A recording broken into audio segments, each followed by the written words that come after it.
Hello, everybody. My name is Dmitrii, and today my colleagues Olesia, Curtis, and I would like to talk about our project, Peer Interaction for All, the role of learners' socioeconomic status in online peer interaction.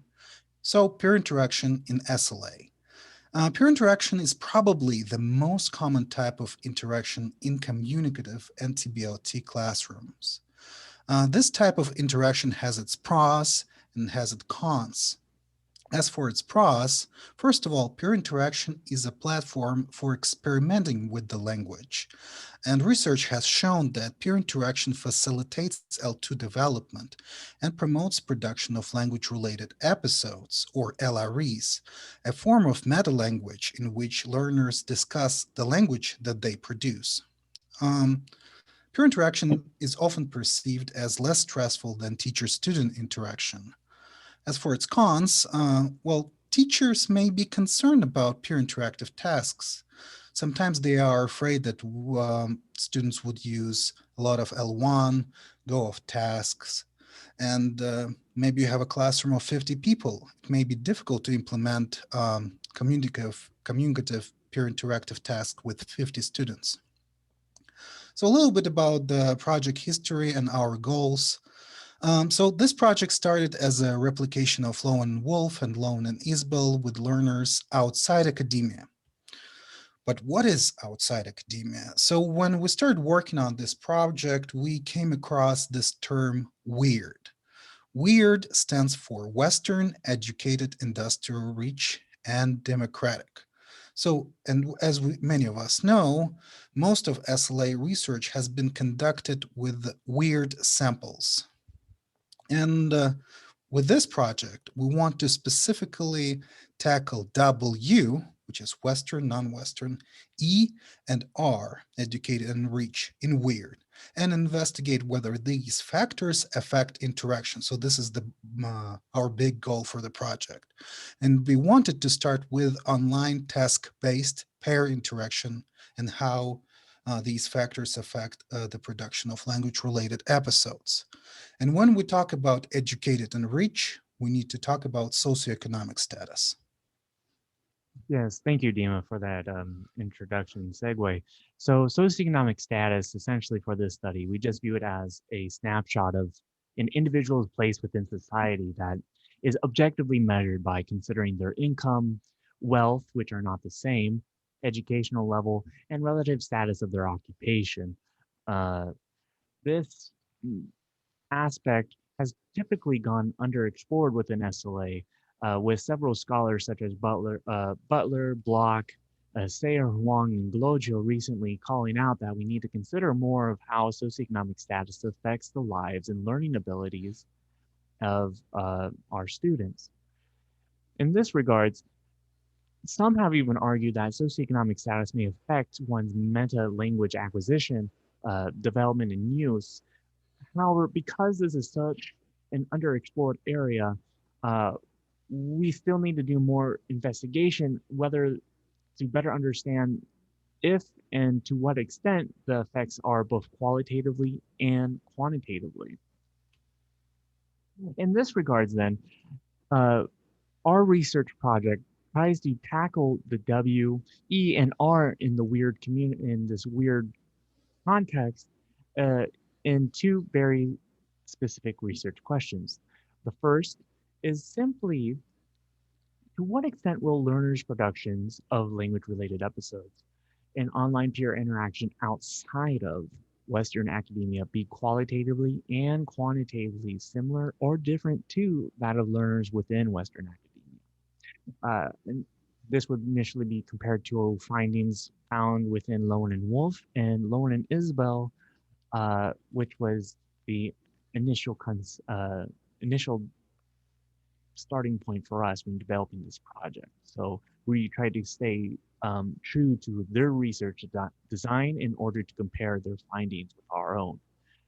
And then the second aspect, the second question that we're going to be exploring within this presentation is surrounding the E and R.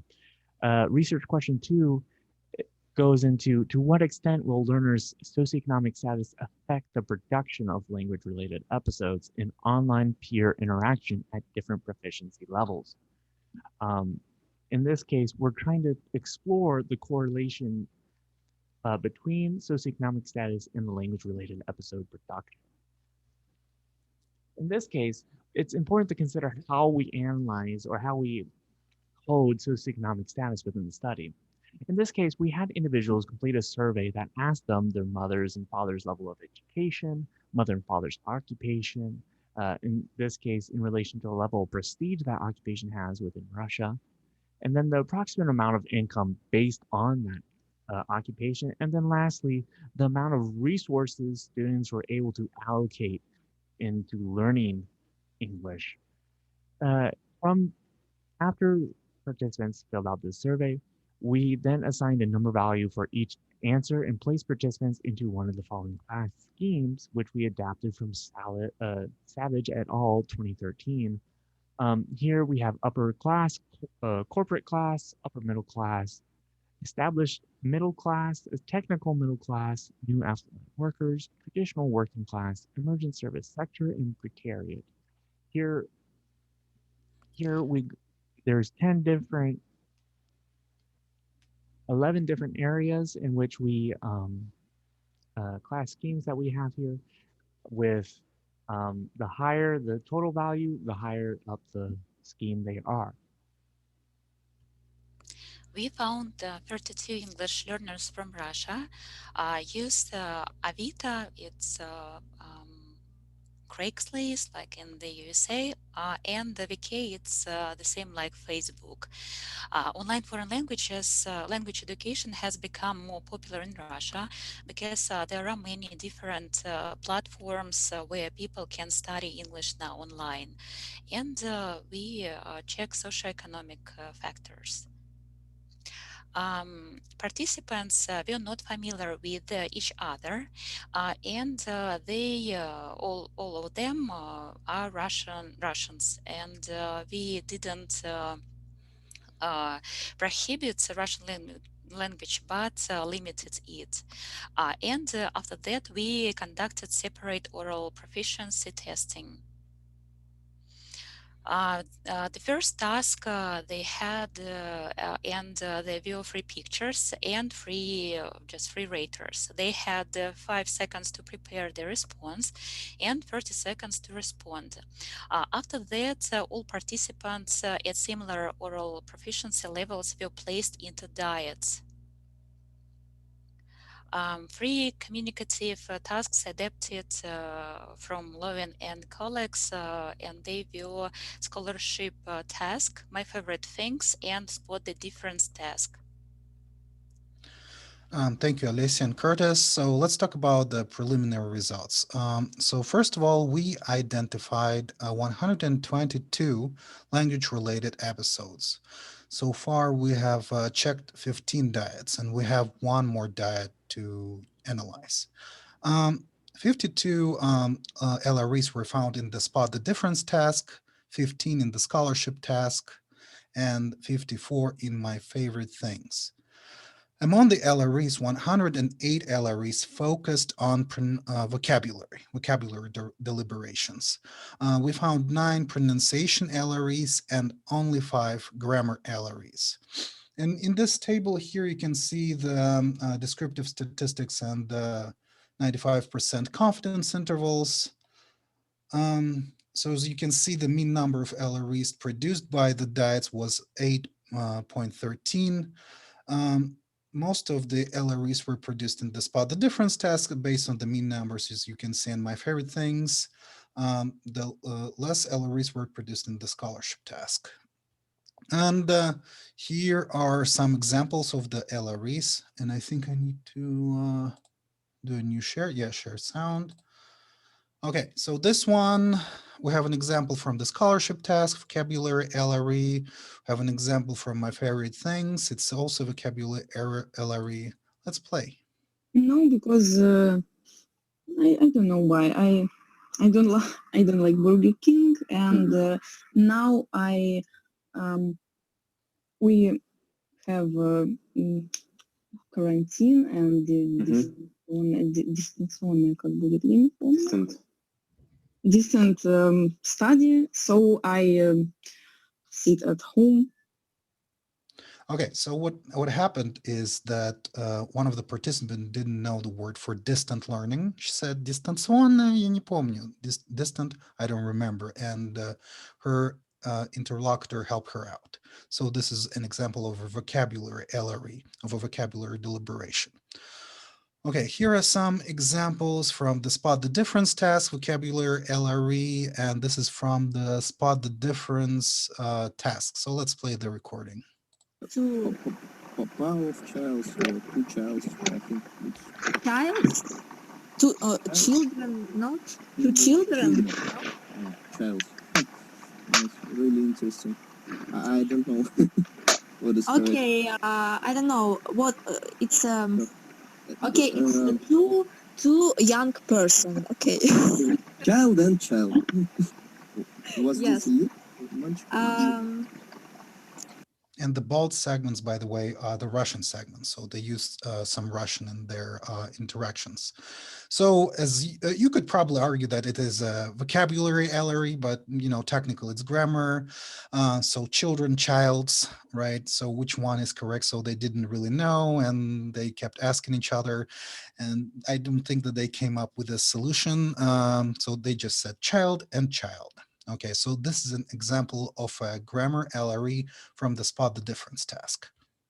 So here are some preliminary results about the relationships between LRE production and oral proficiency ratings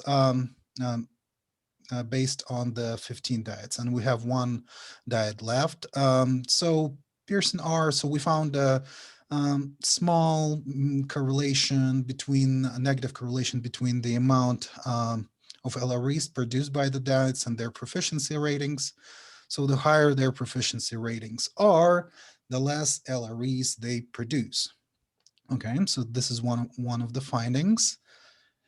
And also, this is one of our research questions. So we want to compare Western and non-Western learners. So in order to do that, we needed to compare intermediate learners only, because that's the group from Lowen and Wolf that they used, intermediate learners. So based on the oral proficiency ratings that we did with the students, so we took those students who received 4, 5, or 6 on their proficiency in their proficiency scores. So the number of students, the intermediate students, was 10 in our study. So here are the descriptive statistics and 95% confidence intervals. So as you can see, we more or less closely replicated the findings of Lowen and Wolf, with the exception of the scholarship task. So as you can see, the mean number was higher for Spot the Difference test and my favorite things, but not really, if you think about like practical or pedagogical importance. But what is interesting is the scholarship task, which is a consensus task, and I'll talk a little bit more about it in later. We didn't replicate this finding. So, and again, this results are very preliminary. So the relationships between LREs and socioeconomic status. So far, we have analyzed 8 diets, but we need to go back. So far, we have found some evidence of the effects of SAS, socioeconomic status, on LRE production. So a medium to large correlation between socioeconomic status and LRE. So the higher socioeconomic status, the more LREs they produce. So discussion and conclusion. Well, first of all, Western and non-Western English language learners from our study and from the studies by Lowen and colleagues had similar patterns of LRE production, both from qualitative and quantitative standpoints. We can say that we closely replicated the findings of Lowen and Wolf and Lowen Isbell, with the exception of the scholarship task. And most of the LREs also focused on vocabulary. Lowen and Wolf also had some pronunciation and grammar LREs, but most of the LREs focused on vocabulary. Also, similar mean LREs for the conversation and spot the difference task, but not for the consensus task, which is a scholarship task. Also, it is important to note that English language learners from Russia required significant assistance with the online tasks, so they were not familiar with the format of online communicative tasks of Zoom. So it's good that we did this oral proficiency task before we did the main study. They may not be familiar with the task as learners from Western academia. And it's important, pedagogically speaking, this is important.